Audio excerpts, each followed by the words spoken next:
Hi friends, welcome back to my channel. कैसे हैं आप सब। तो आ चुकी हूँ मैं अपना 5th वीडियो लेकर के, जो कि है मेरा 30 डेज 30 वीडियो चैलेंज। एंड जैसे कि मैंने आपसे लास्ट टाइम बताया था स्किन केयर के रूटीन के बारे में, AM PM क्या होता है, यहाँ मैं आपके साथ शेयर कर रही हूँ। ये आप जो देख रहे हो अपनी स्क्रीन पे, ये सारे वो प्रोडक्ट्स हैं जो आपकी स्किन के अकॉर्डिंग होंगे। इसमें कुछ प्रोडक्ट्स अफोर्डेबल भी हैं, कुछ थोड़े एक्सपेंसिव भी हैं। तो आप अपने अकॉर्डिंग, अपनी ज़रूरत के अकॉर्डिंग, अपनी पॉकेट के अकॉर्डिंग इनमें से कोई भी प्रोडक्ट यूज़ कर सकते हो, इनमें कोई से प्रोडक्ट चूज़ कर सकते हो, परचेज़ कर सकते हो। बट ध्यान रहे वो आपकी स्किन के अकॉर्डिंग होने चाहिए। ओके, तो स्टार्ट करते हैं अपना नेक्स्ट वीडियो, जो कि हमारा 5th वीडियो है। एंड जो हमारा आज का टॉपिक है वो है आपका मेकअप, हाइजीन एंड सैनिटी। जैसे कि मैंने आपको बताया था, आपकी खुद की हाइजीन बहुत ज़्यादा इंपॉर्टेंट होती है, आपकी खुद की पर्सनल केयर एंड ग्रूमिंग बहुत ज़्यादा इंपॉर्टेंट होती है। वैसे ही इंपॉर्टेंट होता है आपका मेकअप की सैनिटी, मेकअप का हाइजीन मेंटेन करना। अगर आप एक मेकअप आर्टिस्ट हो, आप सॉरी फ्रेंड्स, थोड़ा सा बीच में एक हर्डल क्रिएट हो गया था, मेरी डॉटर आज सिखा गई थी एक्चुअली। हम बात कर रहे थे कि अगर आप एक मेकअप आर्टिस्ट हो, आपके पास बहुत सारे प्रोडक्ट्स हैं, बहुत सारा मेकअप है, बहुत सारी चीज़ें आपने स्टॉक करके रखी हैं, तो उनकी सैनिटी और हाइजीन मेंटेन करना आपकी रिस्पॉन्सिबिलिटी है।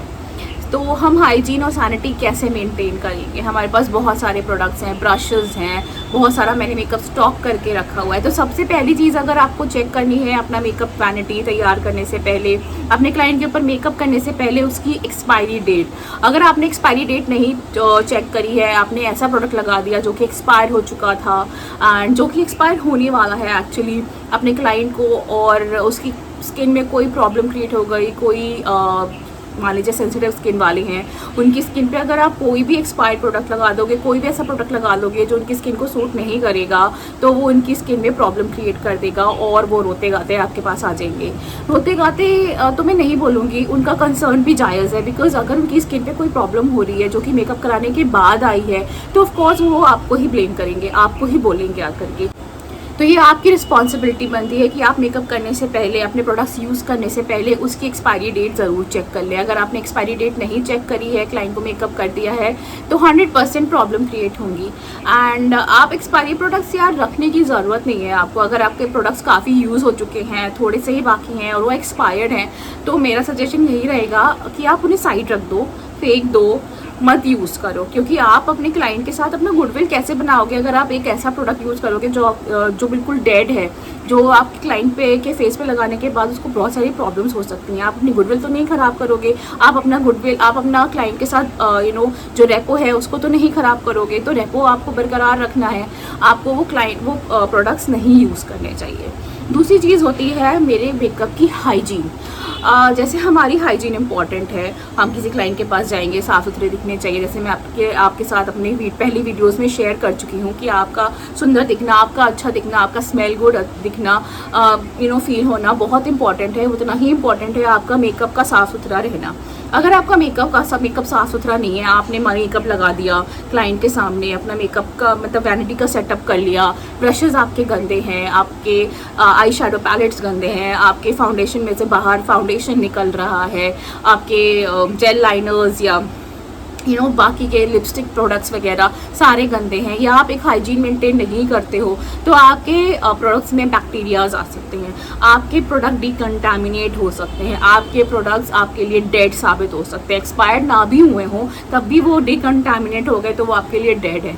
इसलिए उनकी हाइजीन मेंटेन करना भी आपके लिए बहुत ज़्यादा इंपॉर्टेंट है। अब मैं हाइजीन की अगर बात करूँ तो ब्रशेस को प्रॉपरली वॉश करना, like after 15 days, after 20 days, आपके जो भी मेकअप ब्रशेस हैं आप उन्हें प्रॉपरली, उनका क्लेंजर आता है, उनका क्या कहते हैं साफ़ करने वाला आता है, वो आपको सब कुछ अमेज़ॉन में मिल जाएगा।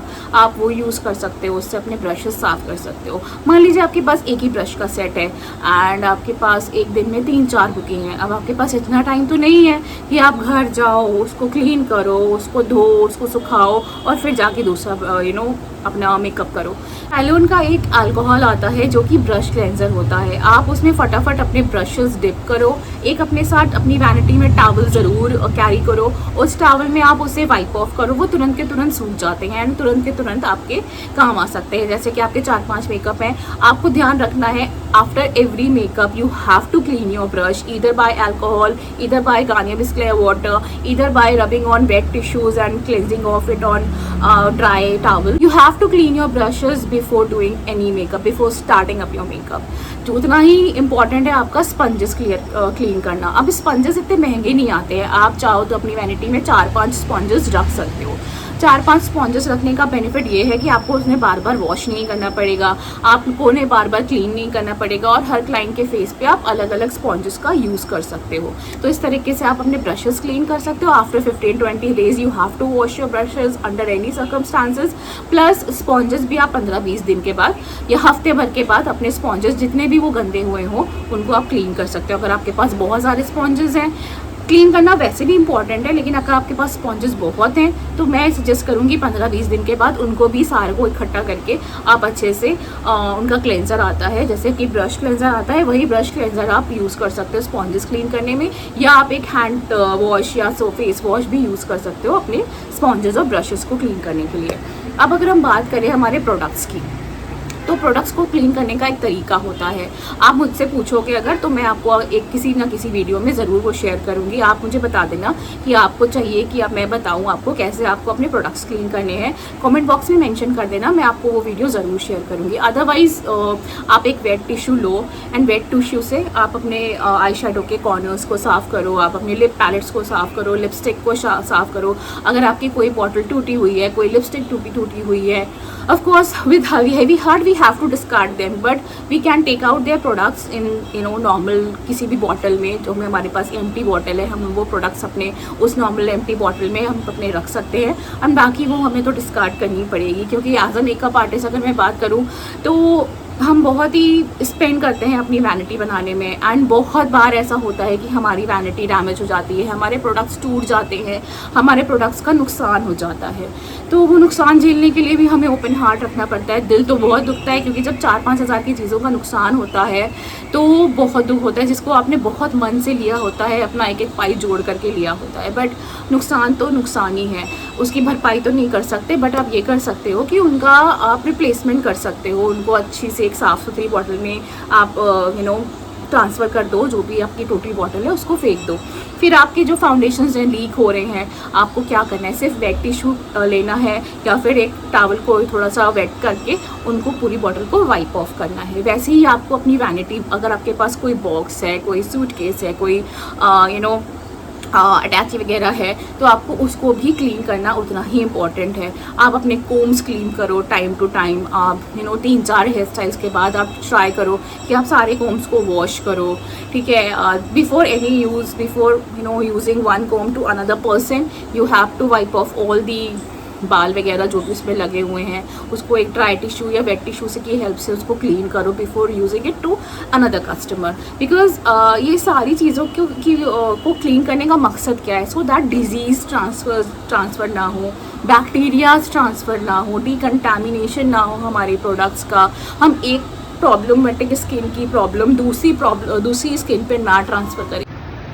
सो मान लीजिए आप किसी का मेकअप करने गए हैं, वहाँ पर 3-4 लोग हैं, 3-4 लोगों की स्किन अलग है. उनकी किसी की स्किन में बहुत ज़्यादा प्रॉब्लम है, किसी की स्किन बिल्कुल क्लियर है, नॉर्मल स्किन है. अब आपको उस टाइम पे नहीं पता होता है, क्योंकि हम जब स्पॉन्टेनियस बुकिंग के लिए जाते हैं, हम जब 5-6 बुकिंग 5-6 क्लाइंट्स का मेकअप इकट्ठा कर रहे होते हैं, तब हमारे पास इतना टाइम नहीं होता कि हम किसी की स्किन के बारे में नॉलेज लें, उसकी स्किन पे हम डीप रिसर्च करें. तब हमारे पास बस इतना टाइम होता है कि हम फटाफट अपने मेकअप्स कंप्लीट करें ऑन टाइम, क्लाइंट को रेडी करके अपनी तरफ से फ्री कर दे. तो उन केसेस में क्या हो सकता है, मान लीजिए किसी क्लाइंट की स्किन में बहुत ज़्यादा प्रॉब्लम है, आपने उससे पूछा नहीं, उसने आपके साथ शेयर किया नहीं. अब मैंने जो भी उसके ऊपर अपने ब्रशेस, अपने टूल्स, अपने प्रोडक्ट्स यूज़ करे हैं, और वही टूल्स और प्रोडक्ट्स उठा करके मैंने सिंपली डायरेक्टली किसी और की स्किन पे यूज़ कर दिए, तो क्या होगा, उसकी स्किन पे जो भी प्रॉब्लम है, मान लीजिए सीवियर प्रॉब्लम है, वो प्रॉब्लम मैंने दूसरे की स्किन में ट्रांसफ़र कर दी. अब क्या हुआ, उस टाइम पे तो उसका मेकअप हो गया, डन हो गया, मैंने उसको क्लाइंट को रेडी करके अपनी तरफ से फ्री कर दिया। क्लाइंट ने अपना ओकेजन अटेंड किया, अपना फंक्शन अटेंड किया, 3-4 दिन के बाद उसकी स्किन में प्रॉब्लम आना शुरू हो गई। अब वो क्या सोचेगा कि यार मैंने तो मेकअप कराया था, मेकअप करने के बाद ही मेरी स्किन में ये प्रॉब्लम आई, क्योंकि पहले तो मेरी स्किन में कोई प्रॉब्लम थी नहीं। वो आएगा आपके पास, आपको ब्लेम करेगा, आपको कंप्लेन करेगा, आपको बोलेगा कि ये कैसे हो गया। फिर वो आपसे कहेगा कि आपने मेरे साथ मेरे स्किन पे गलत प्रोडक्ट्स यूज़ करे हैं, गंदे टूल्स यूज़ करे हैं, जिसकी वजह से ये प्रॉब्लम आई। क्योंकि क्लाइंट इतना तो इंटेलिजेंट है ही यार, उसको पता है कि ये सारी प्रॉब्लम्स टूल्स और प्रोडक्ट्स की वजह से ही हो सकती है इसकी स्किन पे, और कोई वजह नहीं हो सकती इसकी स्किन पे इतनी सारी प्रॉब्लम्स आ जाएं। तो इसीलिए इम्पॉर्टेंट है कि आप अपने प्रोडक्ट्स को, अपने टूल्स को साफ करके चलो। क्लाइंट को कंप्लेन करने का मौका मत दो, क्लाइंट आपके पास रोता हुआ ना आए। क्लाइंट अगर आपका ख़राब हो गया तो आपको उससे मिलने वाले बाकी के क्लाइंट्स भी ख़राब हो जाएंगे, एंड वो आपके पास साथ में वो क्लाइंट भी रिपीट होना नहीं चाहेगा, बिकॉज वो सोचेगा कि यार इसने मेरा मेकअप एक बार ख़राब कर दिया, हो सकता है दूसरी बार भी प्रॉब्लम आ जाए मेरी स्किन पे इससे मेकअप कराने में, इसलिए आपका क्लाइंट भी ख़राब हो सकता है। इसीलिए मैं बोलती हूँ कि बहुत ज़्यादा इंपॉर्टेंट है आप अपने मेकअप हाइजीन को मेंटेन करो, आप अपने प्रोडक्ट्स का एक्सपायरी डेट चेक करो, उनको क्लीन रखो। सो ये मेरी आपके साथ 5th टिप थी कि please clean your products, please clean your vanity on time to time, because time to time clean करने से क्या होता है आपको पता चल जाता है कि कौन सा प्रोडक्ट ख़राब हो रहा है, कौन सा प्रोडक्ट मुझे पहले यूज़ करना है, कौन सा प्रोडक्ट ख़राब हो चुका है, एंड कौन से प्रोडक्ट को मुझे क्लीन करने की ज़रूरत है, कौन से ब्रशेज़ को मुझे क्लीन करने की ज़रूरत है, क्या क्या मुझे रीस्टॉक करना है। बिकॉज जब आप अपनी वैनिटी पे ध्यान देते हो ना, तब आपको पता होता है कि रीस्टॉकिंग की ज़रूरत आई हुई है, आपको क्या क्या रीस्टॉक करना होता है। क्योंकि हम अगर मेकअप ख़त्म करके घर आकर के बैठ जाएँ, अपनी वैनिटी जब तक खोले ही ना, तब तक मेरे पास नेक्स्ट बुकिंग नहीं आती है, मुझे पता ही नहीं है कि मेरी मेकअप वैनिटी में ये चीज़ ख़त्म हो चुकी है, बट और मैं जिस टाइम पे नेक्स्ट मेकअप करने जाऊँ उस टाइम पे वो चीज़ मुझे मिले ही ना, और वहाँ पर मुझे हो जाए प्रॉब्लम। तो रीस्टॉकिंग भी इम्पॉर्टेंट है। तो बस ये टिप थी मेरे पास आप सबके लिए। आई होप ये टिप आपके लिए यूजफुल हो। आई होप आप इस टिप को यूज़ करके अपने प्रोडक्ट्स को सेव कर पाओ, अपने प्रोडक्ट्स का रीयूज़ कर पाओ, अपने प्रोडक्ट्स को साफ सुथरा रख पाओ। तो बस इतना ही आज की वीडियो में। आई होप ये वीडियो आपको अच्छा लगा हो तो ज़रूर लाइक करिएगा, and please do subscribe to my YouTube channel which is Tanushree Sethi. My name is Tanushree Sethi. मिलती हूँ आपसे नेक्स्ट वीडियो में, तब तक के लिए आप मेरे साथ बने रहे एंड देखते रहे मेरे बाकी के वीडियोज़, मेरे बाकी के vlogs, and thank you so much for your time. मिलते हैं नेक्स्ट वीडियो में। बाय।